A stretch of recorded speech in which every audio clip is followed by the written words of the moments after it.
A question I've been hearing more of is that the wrong kind of solitary bee home can be harmful to bees and cause pests and disease, effectively reducing population than increasing it. I believe where this notion started is from producing solitary bees, particularly mason bees, as a replacement for the honeybee. The production of these bees has become very popular and has interwoven into the market of home gardening and recreation. Just as with honeybees, when you mass produce an insect and release them into the wild, they are a big target for disease and pests. This is because nature wants to balance itself out and reduce the number that fits into the ecology and try to diversify. Human production of bees is not necessarily a bad thing. However, when done too often and with too little thought in the repercussions, the once positive solution now has become a problem. In the wild, 70% of solitary bees nest in the ground and the rest in cavities or voids. There are over 20,000 bee species identified in the entire world, and 4,000 of those live in the United States and Canada. There is also an estimated 600 to 700 species in Washington state alone. A fun fact, new species are being discovered every year. Scientists estimate that 30,000 species exist, meaning there could be 10,000 species remaining to discover. That's a lot of bees, especially compared to the amount we try to propagate, which is just a few dozen.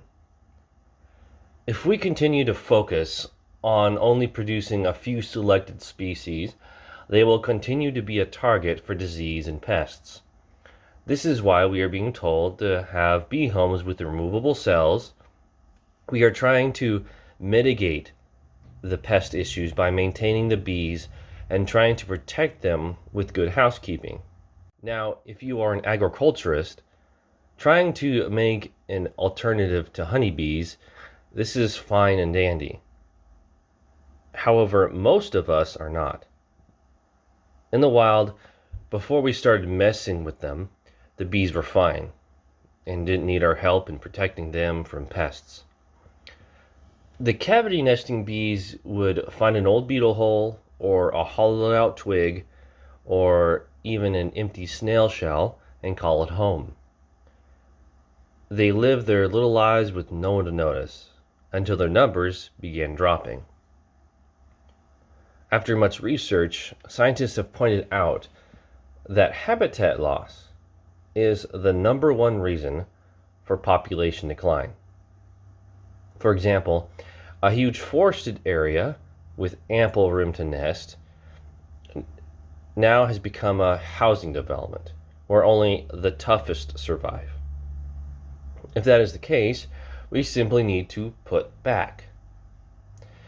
Adding a small bee home with maybe 20 holes on an acre with very different sized holes will act as a substitute for the ones struggling to find a place to rear their young. There is no need to clean this home and maintain it. The bees will help themselves. They don't need us, we need them. The wood should decay like it would in the wild, effectively preventing excessive pest issues.